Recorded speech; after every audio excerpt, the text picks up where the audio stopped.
For the record, do you think you could state your name and where you or when you were born? I'm Harmon Wray, and I was born. Should I look at you or look at the camera? Look at you. You can just look at me. That's fine. Harmon Wray. I was born here in Memphis, November 10, 1946. Early baby boomer. Okay. And what were your parents' names? Celeste Hardy Ray and Harmon L. Ray. I'm a junior. Okay. I'm a third, I guess.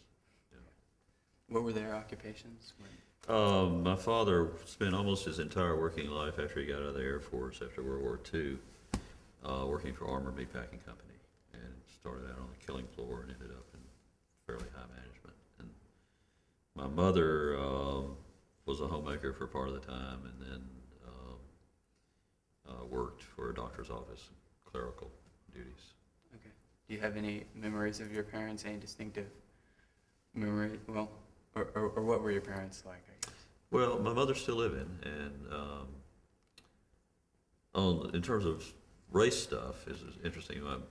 There's kind of an old saw, I guess,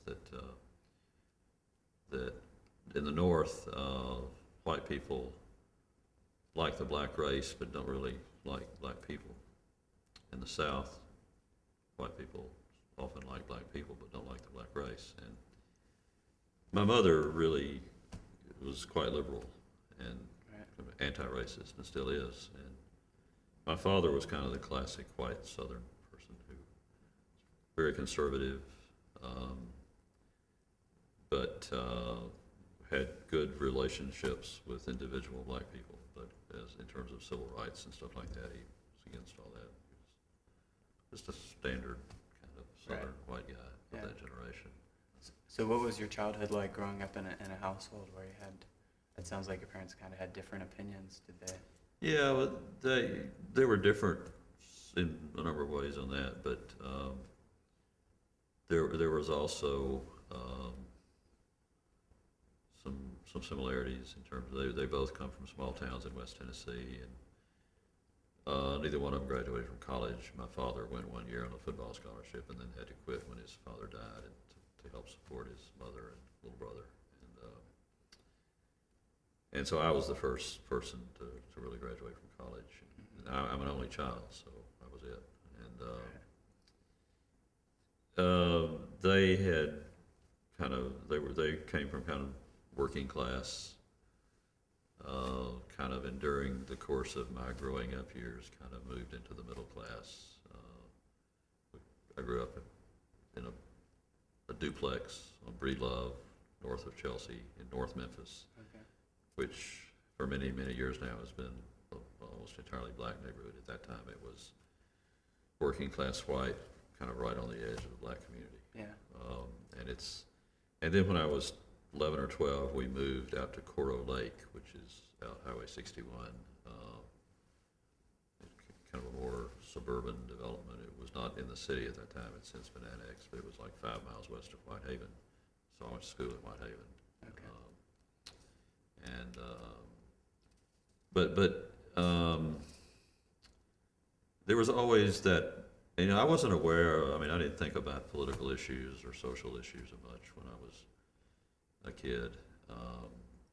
Even for part of I thought about lots of things, but I didn't keep up with the civil rights movement or even the Vietnam War controversy until my senior year here at Southwestern at that time. Okay. And so I didn't, that whole political thing wasn't really a very big factor in my growing up years. And then in my later college years, and then after I went to divinity school after I graduated from here, just the stupid things like my hair length and my beard and stuff like that became big deal for my father. Yeah. And my mother defended my civil liberties to dress and look like I wanted to. My father, I remember one time, said about my beard, "Well, son, it just ain't natural." And I said, "Dad, you mean it's natural to put white foam on your face and risk cutting yourself every morning when you get up, and it's unnatural to let it grow?" Yeah. It's just the opposite. You don't know what the hell you're talking about. Yeah. Yeah. So that, it's just kind of a weird thing. You may have been there yourself. I don't know. that issue. What were some activities you were involved in as a child, or what was your childhood like? When we moved to Coral Lake, when I was like 11 or 12, I got into fishing a lot, so I did a lot of fishing out by myself on the lake. And but before that, I was in the Cub Scouts, and I played Little League a little bit. And I was growing up during the early days of rock and roll and Elvis and Johnny Cash and Carl Perkins and Roy Orbison, all those guys from Sun Records. And I remember listening to that stuff when I was 9, 10, 11, 12, transistor radio under the sheets, turned down real low so I wouldn't bother my parents. Yeah. And it's just standard stuff. I mean, when I was in high school, I joined an organization called DMLA, which is kind of a junior version of the Masons. And I didn't realize until I'd been in it a little while that my friends who had kind of recruited me in high school were really kind of Barry Goldwater conservative Republicans, in which I was not. And so I kind of got out of it for a while because there was some of that kind of stuff in the rituals. So it wasn't a good fit for me. Yeah. But that, I didn't do a lot of, I didn't do any varsity sports or anything like that in high school. And I was kind of a brain. I mean, I studied all the time when I wasn't fishing. Got my grades up so I'd get into a good college, get a scholarship. You talked about you moved from North Memphis out to a little bit of the suburbs, kind of. I know you're just a kid at the time, but was that a big change for you going from? Yeah, it happened just about close to the onset of puberty. Yeah. And as an only child, I was. And my parents made the mistake of sending me to a ballroom dancing class just about the time that puberty came along. And it was a bad mistake because I still don't dance. I refuse to dance. I never learned really because it was just too much all at once. Moving, going to ballroom dancing classes, and puberty all at the same time. Yeah. New junior high, then high school. So. Adolescence is always hell for just about everybody. Yeah. I think it was for me. What did the church play a very big role in your childhood? I was pretty involved in when I was a kid in North Memphis. My mother and I went to the Southern Baptist Church that her parents went to, who lived just right down the street. And then when we moved out to Coral Lake, we went to the nearby Baptist church. And we didn't like it, so we went to the Methodist church next door, and we liked it better, so we became Methodists. I grew up in that church, and then ended up, when I came to Rhodes, kind of minored in religion, majored in philosophy, and then went on to seminary at Duke in theology, and really struggled with religious issues and moral issues a lot during the high school days and college, and continue now. I mean, I still focus on that kind of stuff in my life and my thinking. And so that's been a major theme. I went through the typical thing in kind of starting as about a senior in high school and then continuing through most of the college years of being very alienated from organized religion, and particularly Christianity. More aware of the hypocrisy of it than of the other characteristics of it, and didn't go to church much. But I ended up going to seminary anyway because I was still interested in struggling with those issues, and with the moral and ethical and social and political issues by that time that religion impinged upon. And so throughout that senior year here, and then the 3 years at Duke, and then continuing after I left there and came to Nashville to graduate study at Vanderbilt. And ever since, I've been continually engaged with those issues. Right. All the time. You said earlier that you really didn't become aware of the civil rights movement until you were a senior at Rhodes, but what...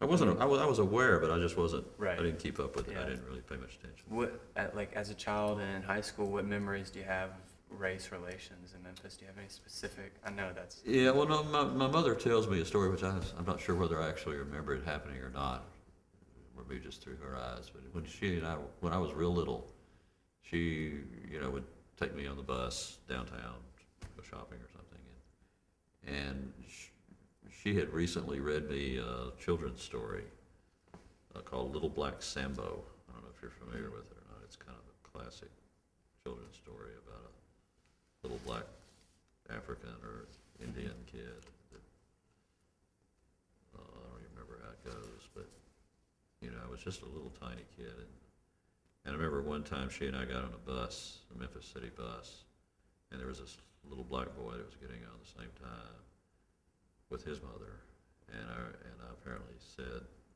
to my mother, "Oh, Mommy, look, there's little black Sambo," and it's a racist story.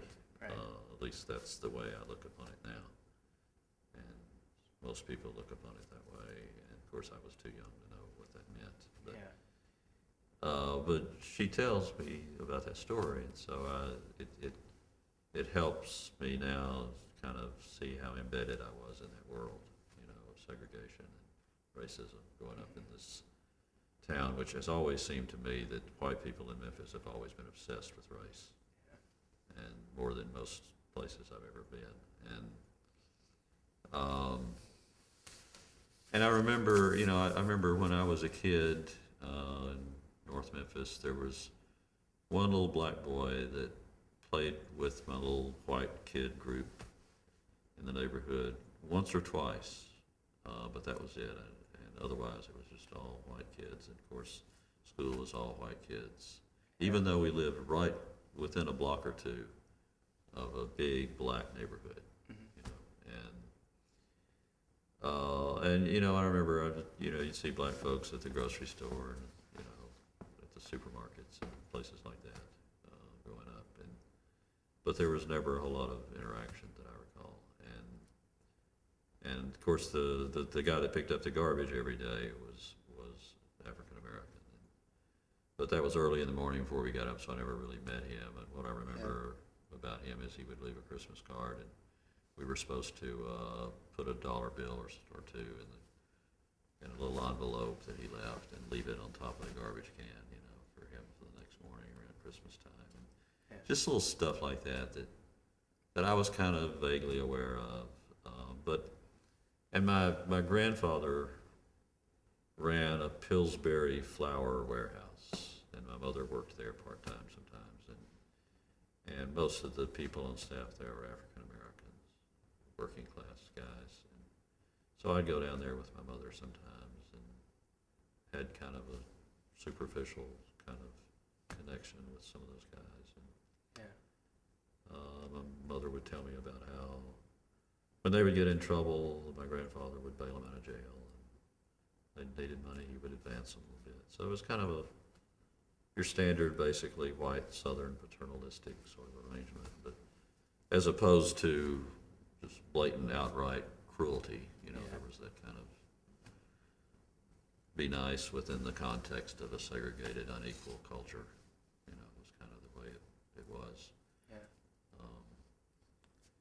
And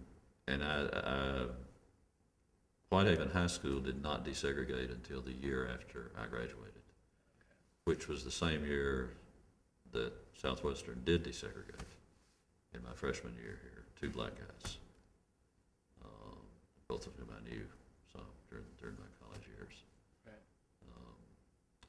And so that was the new experience, even going to school, was just even with 2 African Americans. Yeah. And of course, none of the faculty were people of color. And so, I guess,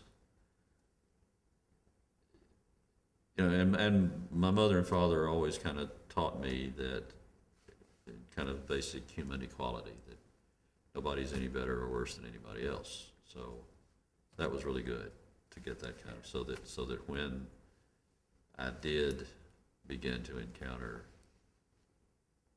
people who were very different from me in terms of race and class and other things, I had kind of a preparation to kind of meet them on more or less equal terms, although I really have a belief that any white person growing up in America is at some level racist, because we live in a racist culture. But the difference between us is that some of us try to counter that in our lives and our thinking, and others just kind of go along with it. And so I don't pretend not to be racist, but I do have spent most of my life actively, consciously fighting against that part of my culture and myself. So, you talked about your high school wasn't desegregated until you after you left. I guess you're going to junior high and high school after the Brown versus Board decision. Yeah. Did you ever talk about that kind of stuff, like integration with your friends, or did you? I don't did it remember. ever come up really? I don't remember that ever coming. It probably did, but I just don't remember. Yeah. It wasn't a big enough thing for me to have any memory of. Yeah. Okay. And I remember my junior year, no, my senior year in high school was when the John Kennedy assassination took place in the fall, in November. And I had a general sense that, he was a Democrat. He was, if not liberal, at least kind of not, segregationist, and that there were things going on. And I remember one of my best friends, we were in study hall, sitting around big tables in a great big room, and doing homework. And they announced it over the PA system that the president had just been shot. It was like he might be dead, And I remember that my friend who was sitting across the table and some other kids in the room started cheering and laughing and smiling and celebrating. And I remember just being really startled and shocked about that. Partly because it just seems so crude and inappropriate. However, even if it had been, Barry Goldwater or somebody, but also it just made me realize that my good friend was basically a dyed-in-the-wool, reactionary, conservative Republican to whatever level of consciousness he might have had about that stuff. He hated Kennedy, so obviously he was very excited when Kennedy got killed. And I knew enough to know that kind of where things were in terms of civil rights stuff and the parties and all that kind of stuff. So that was kind of a vivid memory that touched on the civil rights stuff. Okay. You talked about how in your senior year of college at Rhodes, you started getting involved in the civil rights movement. But how do you think you got to the point? Like when you got to that point, like when you first came to Rhodes, were you? I don't know, what changed or what? I guess what changed is that I got to know this guy that was a sophomore when I was a senior, who was a Memphis town student who was black, and got to be friends.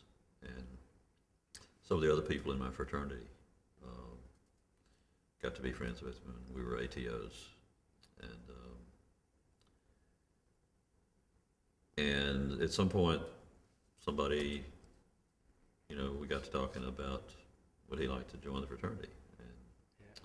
And he would. I mean, there weren't a whole lot of black students there, so he was friends with white guys. And so we thought that was a good idea. And so I remember we had a meeting, and we had a single black ball system, and I was an officer in the fraternity, third or fourth, I don't even remember what it was, but the president was a really good friend of mine, who recently died, by the way, last May. He had an accident and was killed. But he, we said basically, is there anybody here that would drop a black ball on Larry? And one person raised his hand, and he said, I got a black ball for him. And we said, why? Because I can't call a nigger my brother, was the answer. So we basically said, Well, ATO is supposedly a Christian fraternity, you know, Alpha, and then the Cross, and then the Omega, just like Jesus, you know, kind of stuff. And it had been set up right after the Civil War to kind of, with the supposed idea of bringing the races and the regions back together, you know, after this long struggle. And so we said, well, you know, we really think that your racism, or whatever we said about it, is contrary to the principles of the fraternity. And so we can't force you to do this, but we can only ask you respectfully if you would please deactivate so that we would be able to carry on the vote and do what all the rest of us want to do. And he voluntarily agreed to do that. We had the vote, unanimous. He was pledged. 6 weeks later, we got the word that the guy that had left had complained to the local alumni guy, grown-up guy, in the national organization, and that they were forcing us to reinstate him and to have another vote. So we did, and the local alumni guy was at the meeting in the house, and the president passed around a little box with black and white marbles in it. This guy dropped a black ball. We came back around, had one black ball, and the president said, "I refuse to accept this vote or any other vote on a single black ball system because I don't believe in single veto." Didn't even mention the race. And so the alumni guy said, "Well, it is my duty to relieve you of your office and promote the vice president, who was my roommate." And so he basically said the same thing. And I was either the third or the fourth officer down the line, and all of us said the same thing. And so we all got booted from that office. And by the time the meeting was over, you know, we all, I mean, 2/3 of the people decided to resign from the fraternity. Maybe not all that day, but within a few days. And of course, by then Larry didn't want to be an ATO either. Yeah. And so the racist guy and you know, a few others that loved being in the fraternity so much they didn't want to leave, even though they disagreed with that. You know, the rest of us were gone. And then pretty soon we kind of did some talking and decided we really didn't believe in the fraternity and sorority system at all. And so we were going to try to get it shut down. So we teamed up with some independents and some people from other fraternities and sororities who kind of were feeling the same way that we were. And I remember we had picket lines around Halliburton Tower. And pretty soon the other folks, you know, the pro-Greeks we had dueling picket lines. And the college ended up getting rid of the single black ball system, saying you have to have at least 3 vetoes to keep anybody from pledging, and making either the local chapters or the national fraternities that they represented, I don't remember which, sign a non-discrimination statement that they kept on file. It's kind of a formal, sort of official thing like that. And so we felt like we'd accomplished a little something, but not what we really wanted. But Yeah. And I don't know what has happened since then. I have no idea whether the fraternities and sororities are at all integrated, or whether there's a black fraternity and a bunch of white fraternities, or just what has happened. Or sororities. I haven't really kept up with it. But at that time, it was a really big deal on campus for everybody for a period of weeks and months.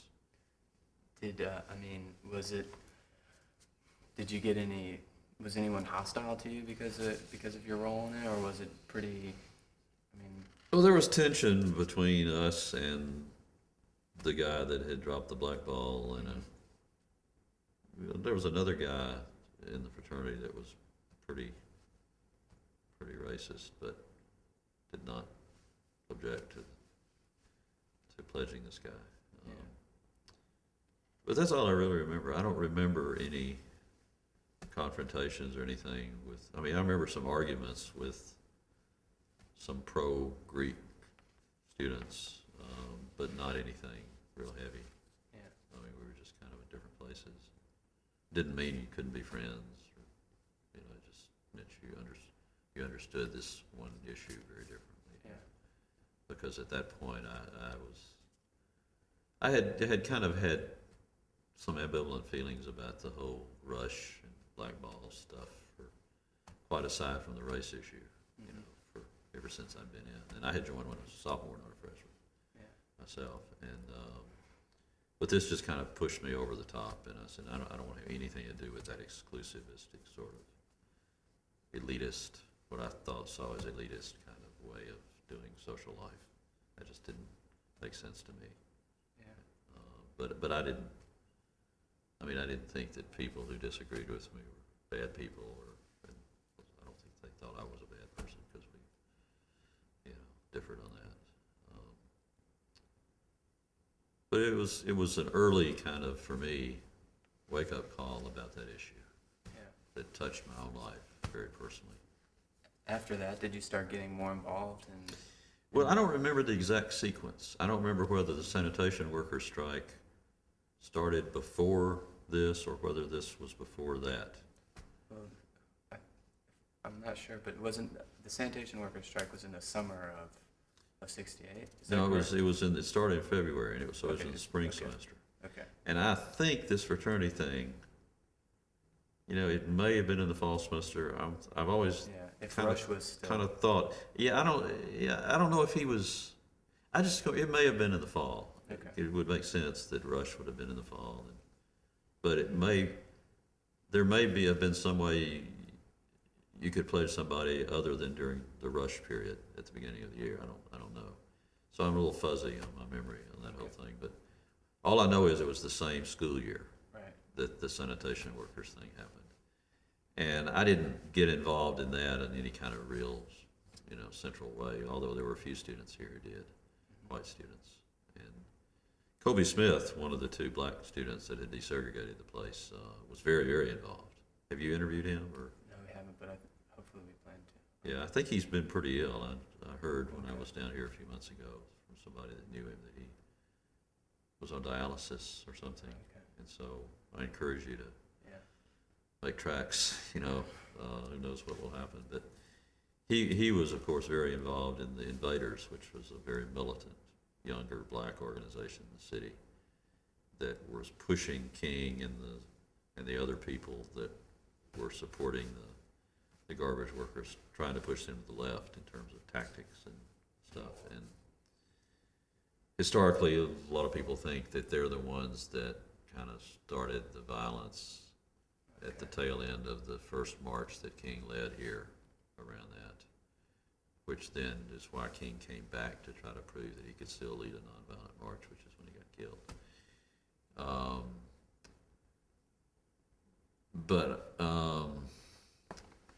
But the whole garbage workers, so I wasn't as involved as him and even some of the white students here for a while. But then I got really interested in it and talked to friends of mine who had gone to some of the rallies. And I ended up going to one of them when King came back the second time, and heard him give his last speech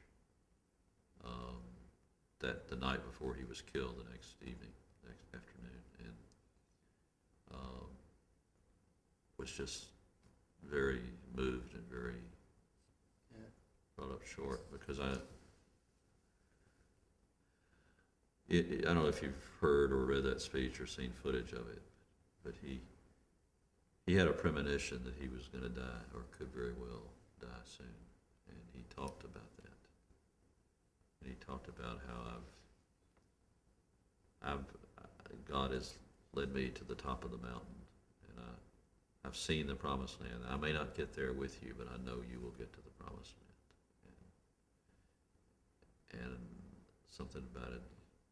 Longevity has its place, but I don't, and I'm not using his words, but, you know, that's not what I'm not worried about anybody. I'm not afraid of anyone. Yeah. But I just want to do what's right, even if it costs me my life, basically. And so I remember thinking, what's going on here? And then, of course, the next evening he was killed. I remember all that very vividly. Then there were several days and all kinds of stuff happened. Yeah. But I have very vivid memories of. I guess just on that speech or the rally that you attended, what was that like? I mean, were there a lot of other white people in attendance? There weren't a lot. I don't remember how many. I would say a few dozen. Okay. But I may be wrong. I mean, yeah. There were several thousand people, mostly black. There were a few Southwestern professors who had been involved with the union and with the civil rights, black leaders, ministers. One of them was Carl Walters, who taught religion here. Jim Lanier may have been. I don't know. I didn't really know him then. I didn't have any classes with him or anything. He was new on the faculty that year. Okay. Michael McLean was another guy that retired from here a few years ago. That was his first year at Rhodes too, as it was for Jim. And I knew him. There were several, and there were some union people who were white. You know. And then there were students from Memphis State, University of Memphis, and a few from here. Apparently one of the ones from here was Bruce Lindsay, who became good friends Bill Clinton and was one of his leading advisors and counselors when he was president. Grew up in Arkansas together. Bruce was an ATO who I think quit the fraternity when I did. He was a couple of years behind me. And a few years ago, I saw something which he was quoted as remembering that evening and being there and listening to that talk. Yeah. But I haven't talked to him in many, many years. So. But if you haven't interviewed him, he'd be a good person to try to locate and find. I don't know where he lives now. He may still live in Washington, or he may be back in Arkansas where he's from. But I don't remember other people who was there. I just remember feeling like I was in a minority, and I wasn't used to that. Yeah. And it was kind of exciting and a little nervous about it. And there was high emotion, intense feeling, and I supported the strike, and of course the opportunity to hear King was a wonderful opportunity. I was excited about that, but I was a little bent out of shape by that death stuff he was kind of alluding to. Yeah. He was an incredible speaker. I mean, I've never heard anybody like that since. I heard Barack Obama not long ago. Right. Not in as loaded and fraught a kind of environment, but it was just a political speech. But he's got that quality, maybe. Yeah. You know. So that's pretty much what it was like for me that night. Then a few days later, there was a big memorial march for King downtown Memphis, and I participated. It was the first time I'd ever been in a demonstration, any kind of political demonstration, except for the on-campus thing around the fraternities. Yeah. And I remember that very vividly. I was scared, and there's all these guys, National Guard and police guys with guns lining both sides of the street.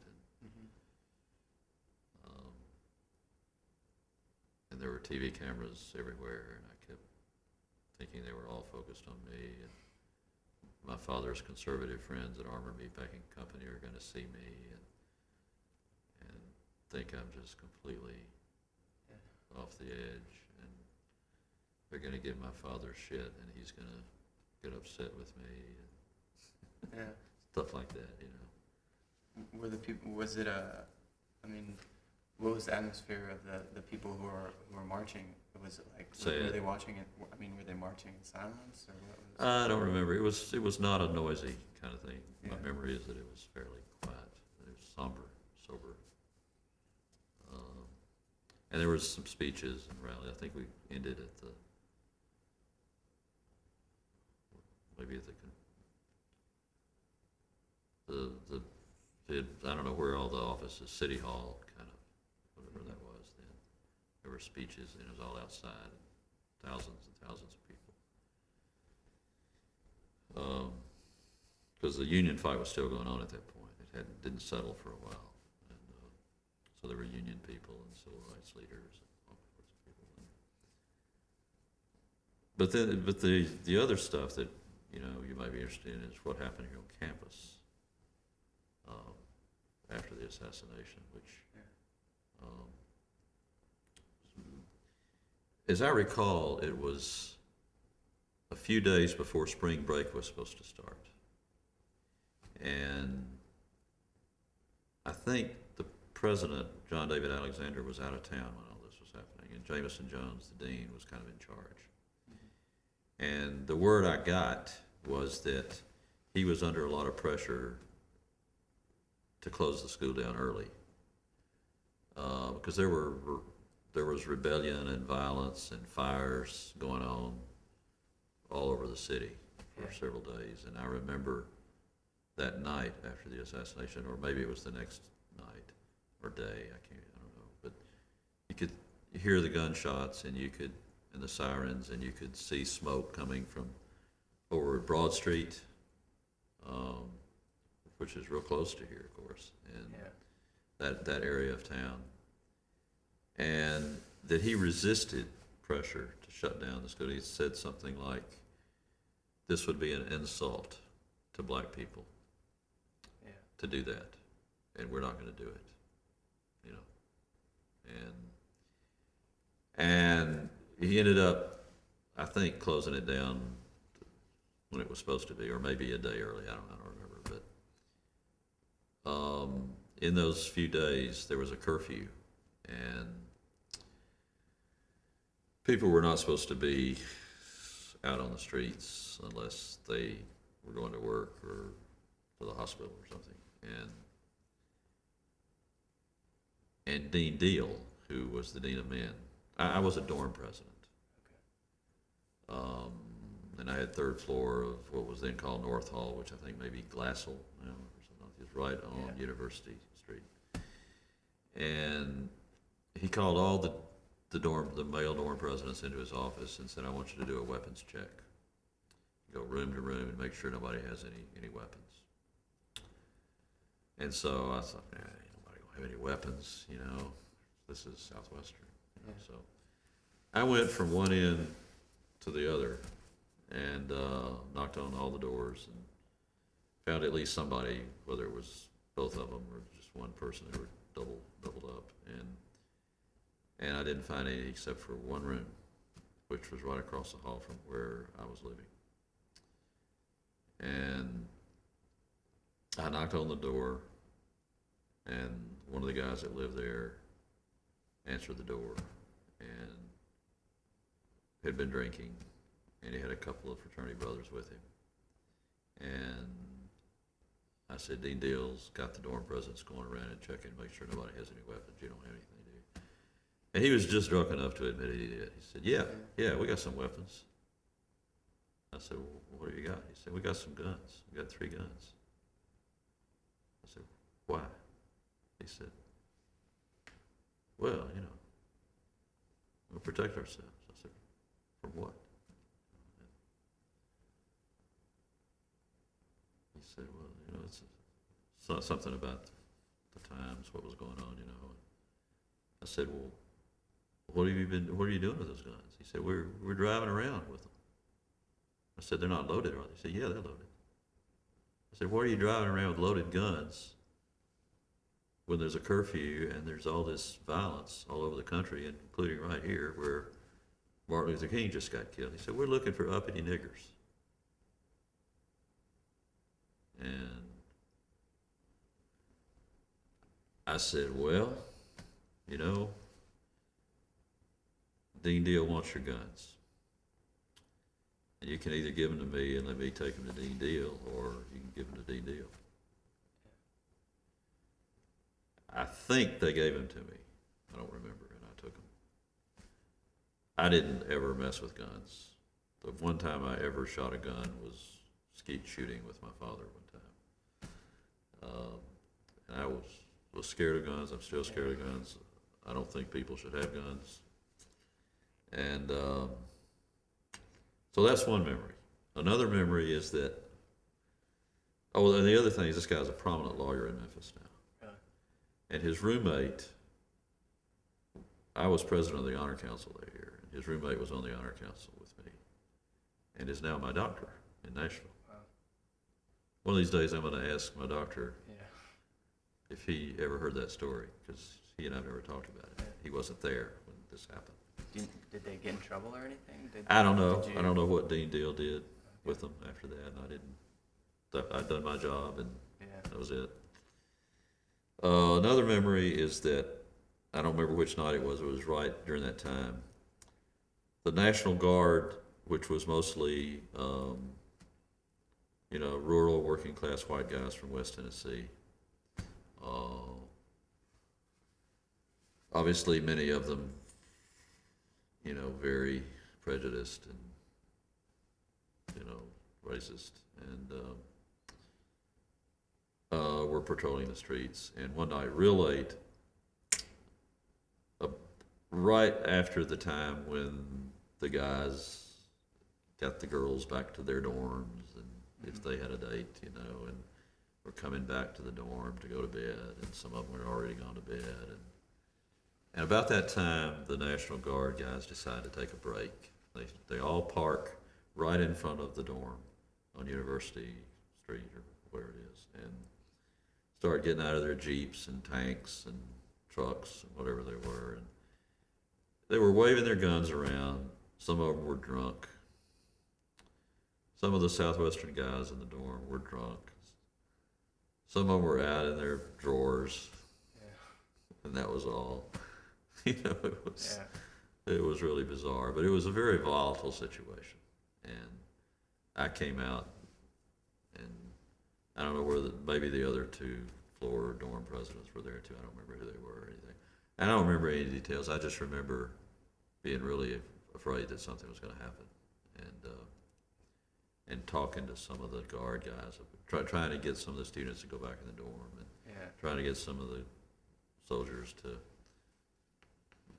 leave and take their break somewhere else, besides right here with a bunch of drunk college students.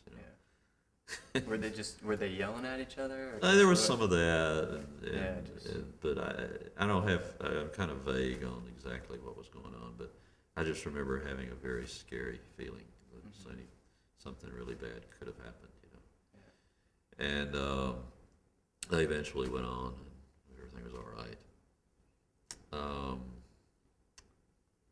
My other really vivid memory from that time was when I first heard about the King shooting. My girlfriend and I, who was a student here, were going out to eat at Morrison's cafeteria on Union in the hospital area of town.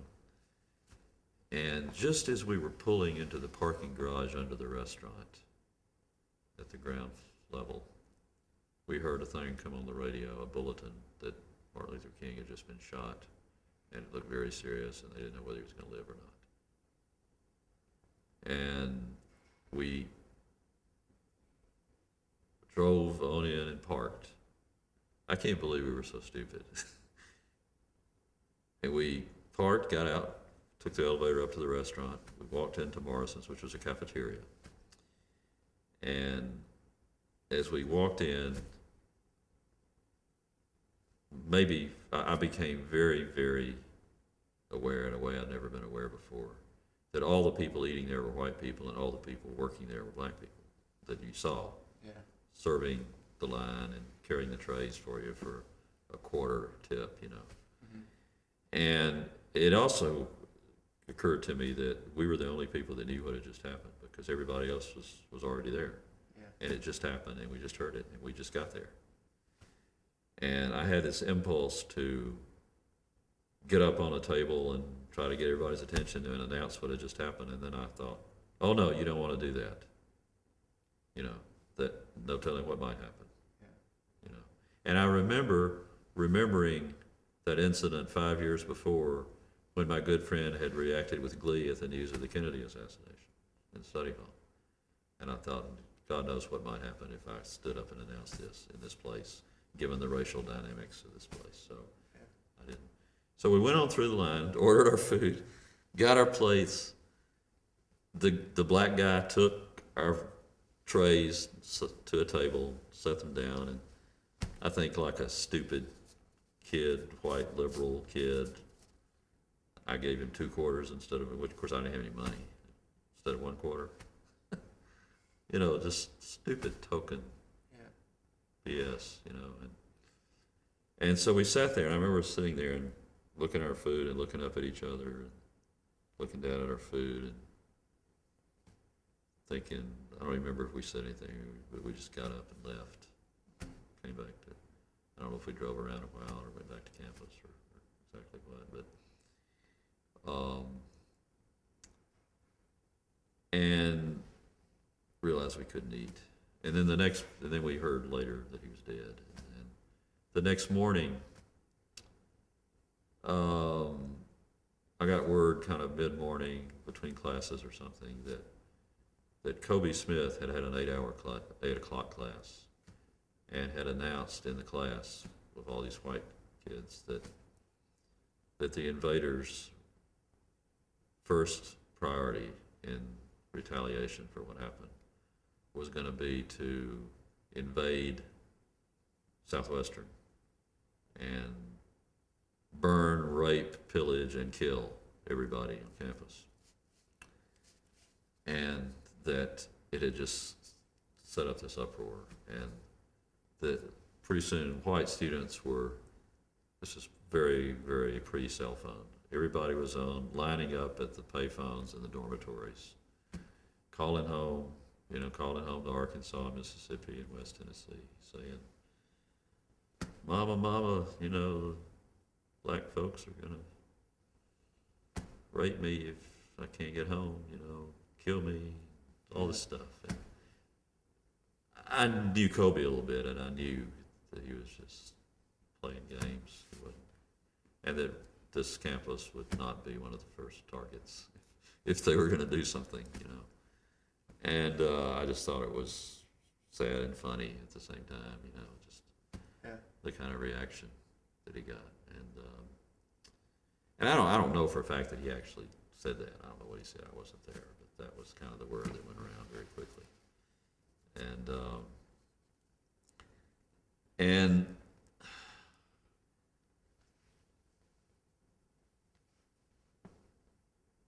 so I don't really have a lot of other recollections of that time, except that when spring break was finally called, my girlfriend and I drove over to North Carolina because I had been accepted at Duke Divinity School and she had been accepted at the University of North Carolina Social Work School. And I remember driving all the way over there and then driving, I don't know if you've ever been to Duke, but it looks kind of like this, except it's a lot bigger. It's the same kind of stone. It's Gothic architecture. And I remember driving into the quadrangle, which is a huge kind of central thing. And there were 2,000-3,000 tents and sleeping bags out all across the yard. And come to find out that a lot of the students were on strike, and a lot of the faculty were too, supporting the groundskeepers and food workers and maids in the dorms, who were almost all black, who were trying to unionize and who were being resisted and were going for a higher wage, and all that was being resisted by the administration. Of course, Duke is a very wealthy institution. And so I talked to some of these folks and found out that the Divinity School, that some of the faculty and a lot of the students were participating in all this, and I just remember being so excited that this was where I was going to be going to Divinity School, you know, that this was the kind of campus this was.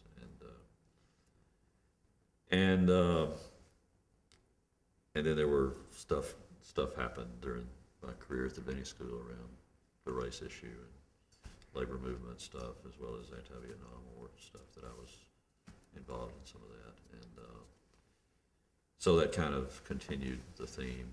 And I very quickly started. The other thing that happened after the King assassination was just a couple of months later, Bobby Kennedy got assassinated. And after winning the California primary, and they were going after the Democratic nomination for president. And was really campaigning on the same issues that King had been in the last year or two of his life, around tying together the war and civil rights and racial justice and poverty and economic justice, all three together. Both of them were, kind of pushing those same three issues. And although there had been a lot of tension and conflict between the two of them when Kennedy was Attorney General a few years before, you kind of had this sense that they were kind of on the same page. And when he got killed, right at the point where it looked like he was going to get the nomination over Humphrey, it was just like devastating. And then a couple of months after that is when they had the Democratic Convention in Chicago, where Humphrey basically kowtowed to Johnson to get Johnson's support for the nomination, and they got the mayor, Daley, to kind of stage manage the thing and to make sure Humphrey got the nomination, and McCarthy didn't. And of course Kennedy was dead by then.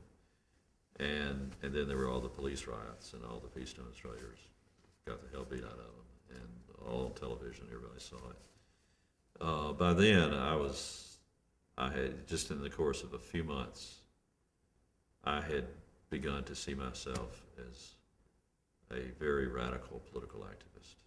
Yeah. And around all those issues: poverty, race, war, violence. And I still am. I mean, I've been living in that place ever since. And it all was around that fraternity stuff and the sanitation strike and the King assassination. And one other thing that happened at Rhodes, which was not related to the race issue, but which was a third piece which I'll just tell you briefly. As Honor Council President, I had participated in trials of women students who had gotten somebody to call the dorm mother and say, "This is Susie's mother and town student. Sally's going to be spending the night out at our house with her friend Susie." And so she would sign out to that. And if she went out and spent the night with her boyfriend and somebody tattled on her, then she was subject to getting tried and to getting kicked out of school. Mm-hmm. And of course, the guys didn't have to do any of that, do anything we wanted to. And then the other thing was compulsory chapel. If you signed up and said you were going to chapel a particular day, and then you left, it was an honor code violation. Myself and two other people on the Honor Council got to talking about those two things and decided this was the heyday of student power, and we decided that the administration was using us kind of as to make it look like they believed in student power, but they were using us to enforce their sexual morality and their religious beliefs in those two cases. And we didn't appreciate that, and we talked to the other people in the council and got a pretty much of a consensus of everybody that those were both problems. And so I made an appointment with the president and Dean Jones and the Dean of Men and Dean of Women, and we all had a meeting, and we articulated our concerns and said we would no longer hold trials for people that were turned in for either one of those offenses. And I remember the president looking at the deans and looking back at me and saying, "You're right. You're absolutely right. We're going to have to change both of those things." And so my reaction to that was, I'm a born political organizer. Yeah. You know, I can do this. This is easy. You know, and so those three, the honor council thing, the fraternity thing, and the sanitation workers strike and the assassination, all took place within just a very few months of each other. And it was just at that point in my life when I was getting ready to graduate from college in my hometown where I'd lived here all my life and go somewhere else and be in graduate school. And just the coming together of all this gave me a really strong sense of calling and I was very quickly politicized and started taking politics and stuff like that very, very seriously for the first time. And I kind of got politicized and depressed at the same time because the campus stuff was pretty good. You know, I mean, got some headway on that stuff, but the larger world, I mean, it was just all going to hell. And King's dead, Kennedy's dead. Humphrey gets the nomination. It's the first time I could vote. I couldn't even bring myself to vote for president. And so I didn't vote at all. And you know, and I had a student deferment from the draft and a divinity deferment, and then they instituted a lottery system. And you drew numbers, and I was fortunate enough to get a high number. So although I was worried for a while, I never got close to having to deal with the draft issue, you know, firsthand. And but all that stuff was happening at the same time, and they all fit together in my mind and in other people's minds. And so I was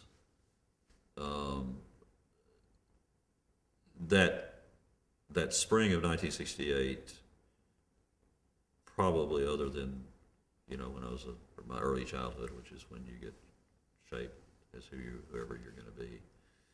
Other than that year, those few months actually were probably the most important moments in my life for shaping the way I've lived my life ever since and what I believe in and who I am, and for better or worse. Yeah.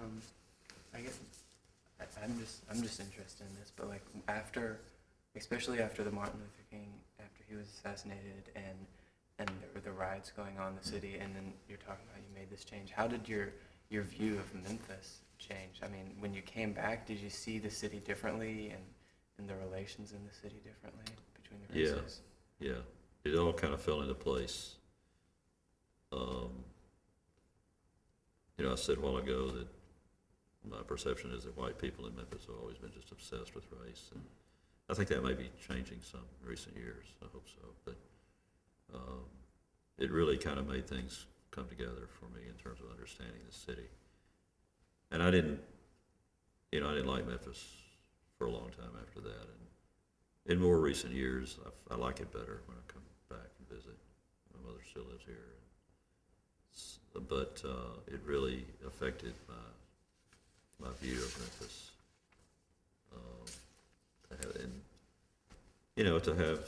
Memphis is famous for two things: Elvis and the King assassination. Yeah. Both kings. And Elvis, you know, as a human being, was pretty screwed up. And after the first couple of years, I never cared that much for his music, but the first couple of years were just fantastic. And historically, he's important because he brought black and white together artistically and culturally in a lot of ways. You know, during the same period of time that the civil rights movement was beginning. And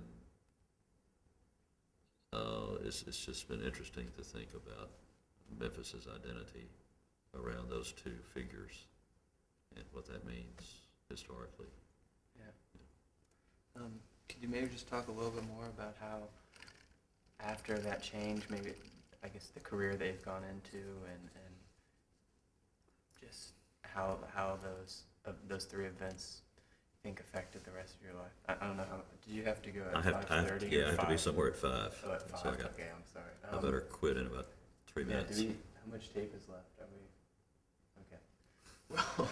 Well, I've spent my life, most of my adult life, in criminal justice advocacy and prison ministry and education around criminal justice issues and writing and speaking and all that's race and class and violence, which are the three themes that I've been working on ever since that time, are the issues around criminal justice work in this country and in the South particularly. And religion, which is the way I come at all this, Christianity from a kind of a radical version of Christianity, liberation theology kind of approach, is very implicated in all three of those areas and in the way it interfaces with criminal justice. So it's all continuous. It's all very much a continuation of those themes that first converged in my life and in the larger life in the city, this campus during those years, or during that year, during that semester even.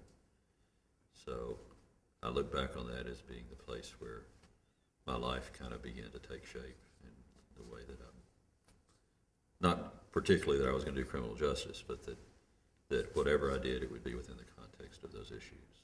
Yeah.